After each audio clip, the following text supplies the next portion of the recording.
आणि आता एक नजर टाकणार आहोत मुंबई आणि उपनगरातल्या न्यूज टॉप 9 वर। राज्यामध्ये आजपासून 10वीच्या परीक्षेला सुरुवात। तब्बल 16,945 विद्यार्थी 10वीची परीक्षा देणार। राज्यातील 586 मुख्य परीक्षा केंद्रांवर परीक्षेचं आयोजन। विद्यार्थ्यांना शुभेच्छा।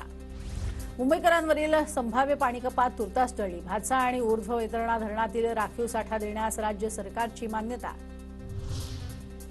मुंबईतल्या बेस्ट बसच्या दैनंदिन आणि मासिक पासच्या दरात वाढ। दैनंदिन पासच्या दरात 10 तर मासिक पासच्या दरात 150 रुपयांची वाढ। मुंबईमध्ये थंडी गायब। मागील 2 दिवसांपासून उकाड्याची जाणीव। पारा सरासरीपेक्षा 4 अंशांना अधिक। पुढील 24 तासात ढगाळ वातावरण राहणार असा अंदाज।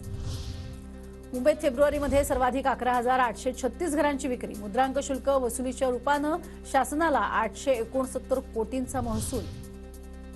कल्याणमध्ये गुटखा बनवून विकणाऱ्या कारखान्यावरती छापा। 3 आरोपी ताब्यात। कल्याण क्राईम ब्रांचची मोठी कारवाई।